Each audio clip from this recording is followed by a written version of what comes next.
అవును, కాంబినేషన్ అంటే మర్చిపోయాను. ఈ కాంబినేషన్ అంటే ఇప్పుడు మీరు వినాయక్ గారు, బాలకృష్ణ గారు, తర్వాత మీ కాంబినేషన్లో ఒక సినిమా అనుకున్నది ఎందుకు అది? అదే స్క్రిప్ట్ మెటీరియలైజ్ అవ్వక ఆ తర్వాతనే రోలర్ చేసాం. యాక్చువల్గా అయితే నిన్న జరిగిన క్రాక్ సినిమా బాలకృష్ణ గారితో చేద్దాం అనుకున్నాం రోలర్ బదులుగా. అది చిన్న ఏదో ఒక సింక్లో, అది ఒరిజినల్గా స్క్రిప్ట్ మాదే, CK entertainments original script. Okay. మా మిస్సెస్ కల్పన ఆవిడ కొన్నది ఆ సినిమా, సేతుపతి అని తమిళ సినిమా. దాన్నే మన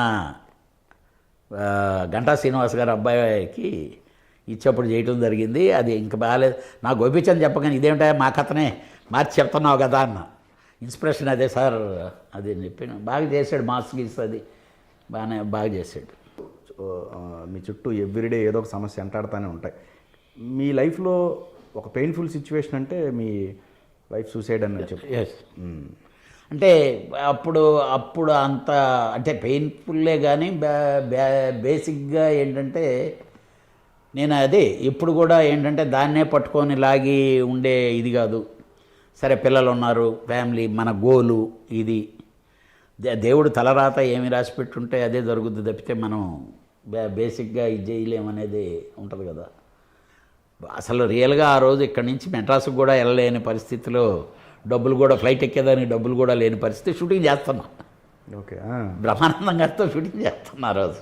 షూటింగ్ కూడా కాదు, చాలా విచిత్రమైన షూటింగ్. బ్రహ్మానందం సెల్లో ఒక షాట్లు తీయాలంటే శివనాగేశ్వరరావు సెల్లో షూటింగ్ చేస్తున్నాడు రామానాయుడు స్టూడియోలో. వాళ్ళకి తెలియకుండా ఇది రెండో సినిమా షూటింగ్ కాకుండా శివనాగేశ్వరరావుతో ఆ షాట్లు తీయించుకున్న తర్వాత రివీల్ చేసాం. అంటే నా భార్య చనిపోయింది, నా తమ్ముడికి తెలుసు, నాకు తెలుసు, యూనిట్లో ఎవరికి చాలామంది తెలియదు. ఈ గ్యాప్లో తీసుకొని వెళ్ళి బ్రహ్మానందం గారిని తీసుకెళ్ళి బ్రేక్లో ఆ బ్రేక్ చేయబోయే ముందు ఆ 2 షాట్లు తీయించేసి అయిపోయిన తర్వాత కానీ మా తమ్ముడు ఏడవటం స్టార్ట్ చేస్తే అప్పుడు బయటకు వచ్చింది. నిజంగా పాపం డబ్బులు లేకపోతే బ్రహ్మానందం గారు డబ్బులు పట్టుకొచ్చి ఇచ్చి ఫ్లైట్కి వెళ్ళమని చేసింది. బట్ ఆ నేను సఫర్ అయ్యా దాదాపు ఆల్మోస్ట్ ఆల్ 16-17 సంవత్సరాలు. స్లీపింగ్ గిల్స్ కదా సార్ తీసుకుంది అప్పుడు? అంటే పాయిజన్ సమ్ ఇండ్లు పక్కెళ్ళోళ్ళతో సెన్సిటివ్, తను వెరీ సెన్సిటివ్. అయితే అంటే నేను ఏ రోజు కూడా మా అందులో అక్క కూతురు, ఇంకొక అమ్మాయి, మా తమ్ముడు, అన్నదమ్ముళ్ళు, అక్కచెల్లెళ్ళు పిల్లల్ని ఇది అంత ఇదిగా ఉండేవాళ్ళం. కానీ ఎప్పుడు కూడా ఆ డెడికేషన్ ఇంకా ఆ తర్వాతనే బాగా ఆ డైవర్షన్ కొరకే నేను ఇంకా ఎక్కువ రోజుకి 24 గంటలకు 20 గంటలు పనిచేయటం అలవాటు చేసుకున్నాను. అదేలే, అలాగా పనిచేయటం నేర్చుకున్నాను. ఆ తర్వాత మళ్ళీ అక్కడి నుంచి ఇక్కడికి షిఫ్టింగు. యాక్చువల్గా ఎక్కువ ఇక్కడ ఉంటూ మెడ్రాస్ వెళ్తుండేవాళ్ళం. ఇంకా ఆ ఇన్సిడెంట్ తర్వాత మళ్ళీ మొత్తం అంతా ఇంకా పిల్లలు, ఇంకా కమాండ్ ఫ్యామిలీ అవ్వటం వల్ల కొంచెం పిల్లలది ఇబ్బంది లేకుండా ఇదే. కానీ ఒకటిసారి ఇప్పుడు ఫిల్మ్ ఇండస్ట్రీలో మీరు ఇప్పటి వరకు ఎన్నో మంచి పెద్ద పదవులు పొందారు కదా. ఇక్కడ మన సౌత్ ఇండియన్ ఫిల్మ్కి సంబంధించిన మొత్తంలో కూడా మీరు ఆధిపత్యం చెలాయించారు. కానీ ఇక్కడికి వచ్చేసరికల్లా ఆ 4 లిస్టులో మీరు లేకపోవటం విచిత్రంగా ఉంది. ఏ 4? ఇప్పుడున్న ఆ 4 అంటూ ఉంటారు. ఆ 4 అంటే దిల్ రాజు గారు. ద్రోహుల్లో నేను ఉన్నానండి, వెరీ క్లియర్ చేస్తున్నా. ఓకే. ఆ 4 అని అందరూ అని వాళ్ళు ద్రోహం చేస్తున్నారు ఇండస్ట్రీకి, వాళ్ళు థియేటర్లు లీజ్ తీసుకొని. కానీ నేను దాన్ని ఒప్పుకోను. చాలా చిన్న నిర్మాతలు వాళ్ళ వ్యాపారం అది. ఓకే. ఆ 4 వాళ్ళు థియేటర్ లీజ్ తీసుకుంటే వాళ్ళ వ్యాపారం అది, డిస్ట్రిబ్యూషన్ చేసుకుంటే వాళ్ళ వ్యాపారం. ఫైనాన్స్ చేసుకునేవాడు ఫైనాన్స్ చేస్తున్నాడు, సినిమాలు తీసుకునేవాడు సినిమాలు తీస్తున్నాడు. That is wrong. ఆ 4 కంటే నేను ఎక్కడా తక్కువ లేనండి. లేదు, అదే. బట్ ఓన్లీ వన్ థింగ్, నేను ఆ మాట అనిపించుకోవాలా. ఎందుకంటే వీళ్ళందరికీ నేనేదో ద్రోహం చేస్తున్నానని వాళ్ళకి అనిపించలా. కానీ వాళ్ళు 4 ద్రోహం చేస్తున్నారని మాత్రం నేను అనుకోవటం లేదు. వాళ్ళందరినీ ద్రోహులు అంటున్నారు, సినిమా ఇండస్ట్రీకి ద్రోహులు అంటున్నారు తప్పితే ఎవరి వ్యాపారం వాళ్ళదండి, దానిదే ఉంది. ఇప్పుడు క్యూబ్ తెచ్చుకునేటప్పుడు అరవింద్ గారు మా దగ్గర కలేజా కొమరం పులి కొన్నాడు. మా ల్యాబ్ పెట్టుకొని కూడా నేను అమ్మాం. రిలీజ్ అప్పుడు నేను గొడవ వేసుకున్నా, మేము సినిమాలు తీసుకుంటున్నది మా ల్యాబ్ కొరకు అయితే నీకు డిజిటల్ ఎందుకు ఇస్తామని. అంటే ఎవరి వ్యాపారం వాళ్ళదండి.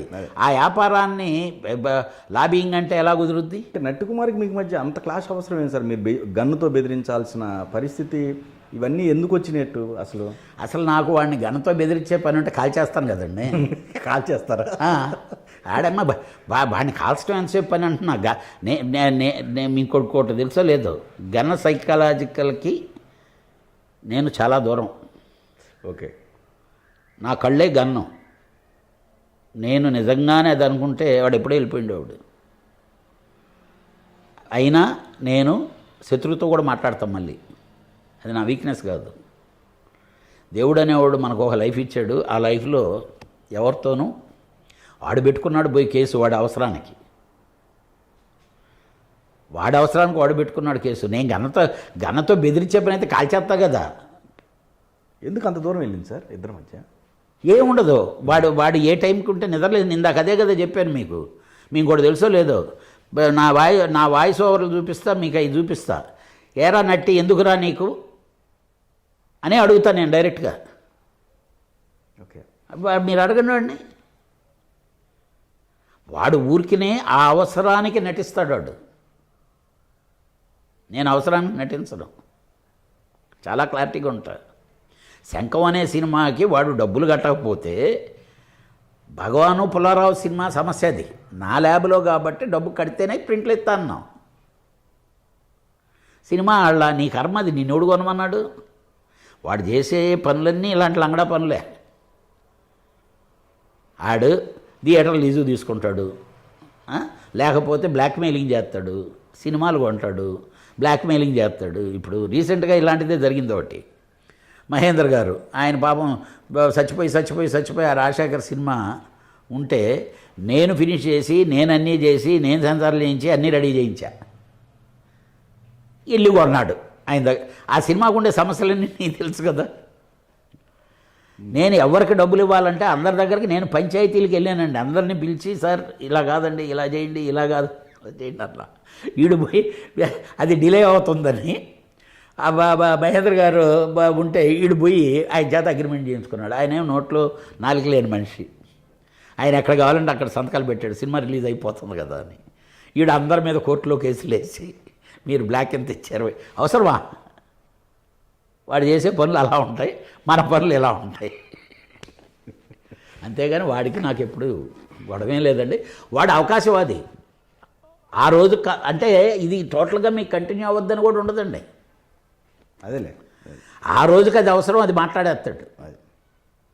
మరుసటి రోజు మొహాన్ని ఉమ్మేసినా కానీ మరుసటి రోజుకి అది అసలు ఉమ్మేసినట్టు కూడా ఉండదు. మళ్ళీ మామూలుగానే. నేను ఫస్ట్ సిగ్గుపడ్డా. వాళ్ళ పిల్లలు, వాడి కొడుక్కి నేను ఎటో వెళ్ళిపోయింది మనసు, ఏదో నేను దీని మీద రీసెర్చ్ లాగా ఏదో చేస్తున్నాను అంకుల్, నాకు కావాలంటే నాకు కంటెంట్ ఇచ్చా. వాడు యూట్యూబ్లో పెట్టేశాడు. నాకు మా డైరెక్టర్ను నాని ఫోను, సార్ అదేంటి సార్ ఇన్ని రోజులు శాటిలైట్కి ఇవ్వమంటే ఇవ్వలేదు, ఇప్పుడు యూట్యూబ్లో. నాకు కంగారు అసలు. నా డైరెక్టర్కి నాకు లింక్ ఉంది అది. దాంట్లో చూస్తే ఎవడు పెట్టాడని చూస్తే వీడు ఏంట్రా అంటే ఏదో పెట్టేశాడు. సరే, నేను నిజంగా పోలీస్ కంప్లైంట్ ఇవ్వబోయి ఇచ్చి విత్డ్రా చేసుకున్నాను, ఎందుకంటే ఫ్రెండ్ కొడుకు కదా అని. అదేలే. ఆ తర్వాత వాళ్ళ అనగా నేనేదో చంపేస్తున్నాను, పొడి చేస్తున్నాను అంటూ వాళ్ళ పిల్లలు ఈ రోజు వరకు మా ఇంట్లో మా పిల్లలు కానీ మా స్టిల్ నా ప్రతి సినిమా ఇండస్ట్రీలో ఇన్ని రోజుల నుంచి ఉన్నాడు మా తమ్ముడు. ఏ రోజు కూడా ఎక్కడ కూడా సివి రావు బయటకు వచ్చి కూడా ఆ పిల్లలను, కూతుర్ని, కొడుకుని వాడు మీడియాలో ముందు మాట్లాడిచ్చారు. సరే, ఎవడు కర్మ వాడితే చూద్దాం అలా అనుకున్నాం. తర్వాత నేనే సిగ్గుపడ్డా. తర్వాత రాంగోపాల్ వర్మ ఒక సినిమా నువ్వు తప్పకుండా రావాలంటే అప్పుడు 3 సార్లు నేను ఆయన దానికి బాగుండదని వెళ్తే ఆ సినిమా ఈడు కొనున్నాడు.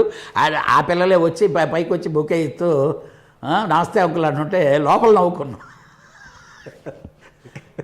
సరే, అంటే నేను సరే ఈడికి ఒక ముద్ర పడింది. పిల్లల్ని అలాగా చేయకూడదు కదా.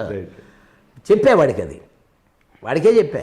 నేను మళ్ళీ ఇంకా వేరే వాళ్ళకో లేకపోతే ఇది నేను డైరెక్ట్గా ఈ రోజు కూడా వాడు ఎక్కడన్నా గ్రూప్లో పెడితే నేను ఇమ్మీడియట్గా వాయిస్ ఏంట్రా నీకు బుద్ధి ఉందా లేదా నోరు మూసుకోరా అని చెప్పి నేను డైరెక్ట్గానే పెడతానండి. ఈ రోజు వాడు ఫీల్ అవుడు కూడా, జెన్యున్గా చేస్తాడు, ఫీల్ కూడా అవడు. లేదన్నా అదన్నా ఇదన్నా అని చెప్పి ఇది చేస్తాడు తప్పితే